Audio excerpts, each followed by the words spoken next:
Death Trick, Donald Strachey Mysteries, Book 1. Author, Richard Stevenson. Publisher, MLR Press. Narrator, Eric L. Aust. Chapter 15. During breakfast, the phone rang. Timmy was sitting beside it and answered it. "It's Harold," he said. "I think you've made a friend." Harold made complimentary and affectionate comments that were good for my ego, but not for my conscience. My brief responses were friendly but vague. Then Harold got to the point. "Donnie, I really shouldn't be telling you this, and you must never, ever tell Mike I told you. Will you promise me that?" "I promise." "Donnie, I really can't tell you what Steve saw that upset him so much, because I don't think you'd believe it. I saw it with my own baby blues, and I could hardly believe it. So if you must, doll, you'll just have to see for yourself. He doesn't meet them at the side door anymore. It's somewhere away from the place. You'll have to follow him somewhere. Tonight, after closing, he goes Wednesdays and either Friday or Saturdays." "Meet who, Harold? Who does Mike meet?" "You'll see, baby, you'll see." "Does Mike know that you know this, whatever it is?" "Oh, no, Donnie. And you mustn't tell him. Mike's so liquored up and crazy these days, he'd fire me, and I might be forced to hit Hollywood and break into the business. And God, it's such a debilitating experience out there in these crude times we live in. Air pollution, dyke agents, Joan Crawford shoes getting sold off like scrap metal. Within 10 years, I'd marry a degenerate disco franchiser and OD on Baskin Robbins and heart attack pills. Donnie, I have to stay in Albany, where I can be me, in a place where a certain amount of class is still respected. No, I can't. I cannot afford to lose my job, Donnie. You do understand, don't you, buddy?" I said, "I won't tell him, Harold, but I might want to talk to you again after tonight." Huff, huff.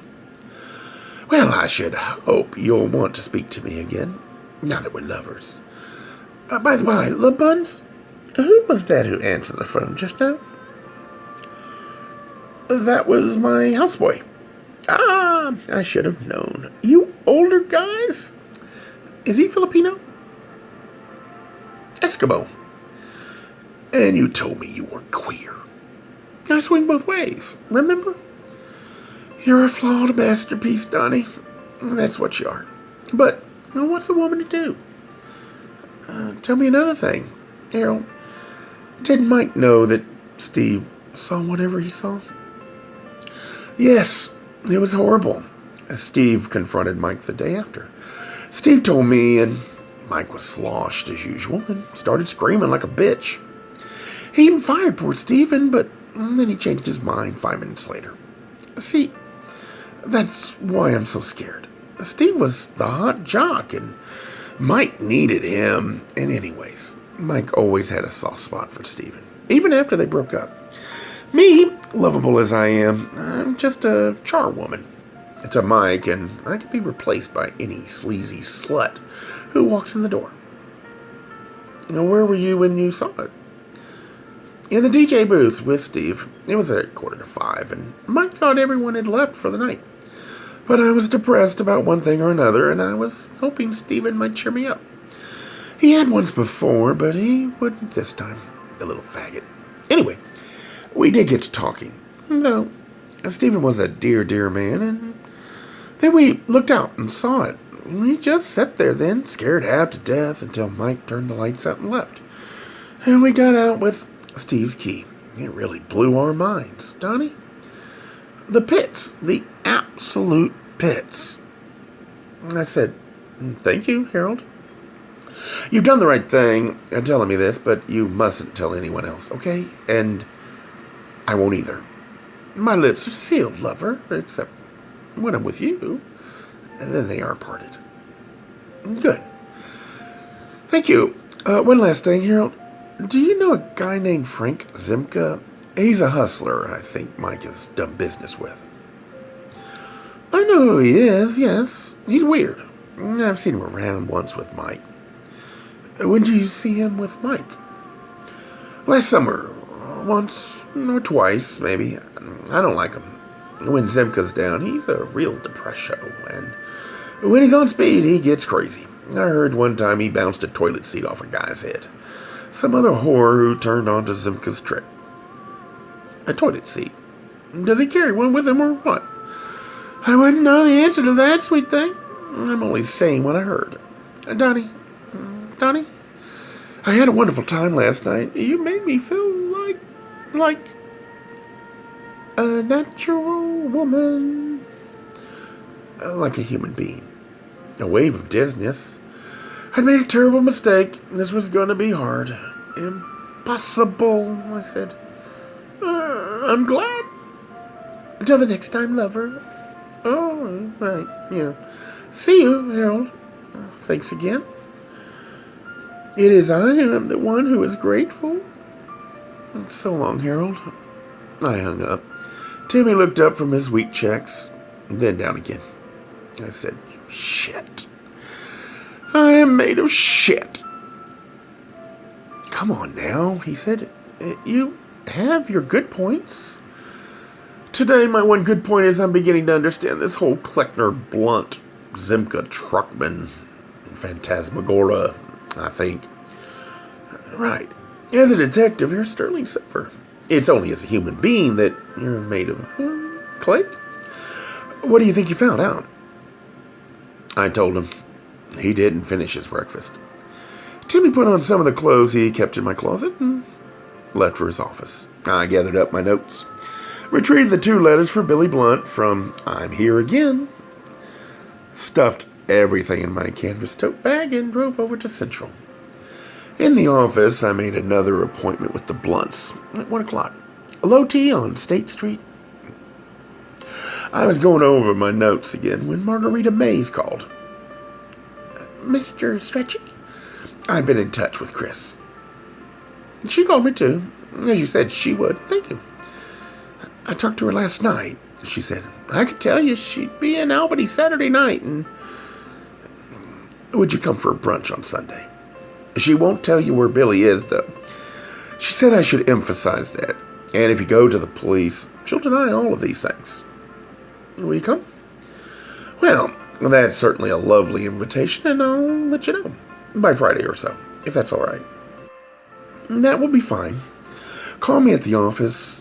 I'm not staying at the house.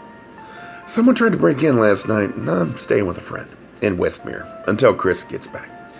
There have been so many burglaries lately. It's really quite frightening.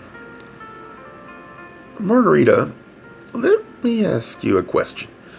Have you been getting any more crank phone calls? A silence. How'd you know that? Because another of Billy's friends has gotten them. Describe the calls. There's nothing to describe. Someone calls and then listens and then hangs up. There have been 8 or 10. At your office or just at home? Just at the house. But I'm out of there now. Were you home during the break-in attempt? What happened? I'd been asleep for about an hour, she said, when the burglar alarm went off. I thought I heard a banging or thumping noise out behind the house, and I called the police right away. I was just scared to death, and I locked my bedroom door until the police came in about 5 or 10 minutes. They looked outside and found that our stepladder had been taken off the back porch and propped up under the kitchen window. The policeman helped me put the ladder away and said I was safe with the burglar alarm working and to keep everything locked up and not to worry. It frightened me, though. I could hardly sleep at all last night. And I'm not going back there until Chris is home. Good. Stay with your friend until I've been in touch, okay? You could be in danger if you're anywhere near that house. So, will you stay away from the house until you check with me? Yes, but who's doing this? I don't know. I think I know, but I'm not sure. When I know for sure, I'll tell you, and I'll let you know about Sunday. You can reach me at the office on Friday. I'll do that. It was the goddamn phone book. A Bowman should have confiscated it. I should have taken it from Blunt's apartment before some lunatic with a lethal contempt for Billy Blunt's friends had gotten hold of it and used the listings by number directory to locate Chris, Mark, Huey, and Simca. He hadn't been bothered. I guessed I knew why. I reached Huey Brownlee at his work number. Huey, Don Strachey, would you mind moving into my apartment for a couple of days? No, I won't be there. Sorry to say. It's all those phone calls you were getting. Have you gotten any more? Yeah, 3 last night. I was going to call you. Fucking motherfucker. I'm just waiting for him to show up, Donald. Huey, if you don't get out of there, you could be in for some trouble from a very dangerous screwball. The man who killed Steve Kleckner. Will you do it? Say, you ain't shitting me, Don. I am not, I said, and he reluctantly agreed to move over to Morton Avenue.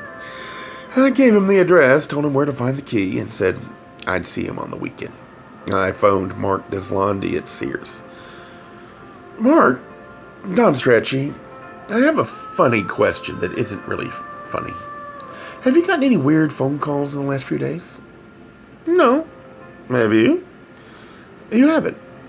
No. But I haven't been home. I moved in with Phil Saturday night. Another peripatetic gay male. The killer must have been having one hell of a time locating a victim at home in his own bed. I said, "No, it's that serious with you and Phil?" "Yeah. Well, I approve entirely." "Entirely?" I said, "Well, you know." "But yes," he said, "I know. Are you going to Truckey's tonight? I'll see you. We'll be there." "We'll?" "Great. Us too. Look, do something for me. Whatever happens with you and Phil, and I do wish you all the best. Whatever happens. I mean, even if one of you has an attack of second thoughts or whatever. Do not move back into your apartment until you check with me. Will you do that?" "Sure, I guess so." "But why?" "It has to do with the Kleckner killing. There's nothing to worry about if you just stay away from the apartment with your phone in it. Look, I'll explain it all in a few days. Will you just do what I say?"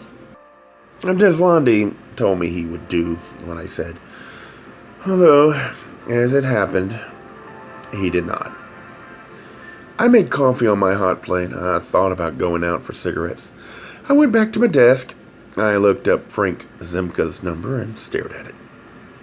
I thought about calling him, but I concluded that I'd probably be tipping him off. So, I didn't call. Instead, I slit open the envelope Zimka had given me for Billy Blunt. The letter was handwritten on old, yellowing 3-ring notebook paper.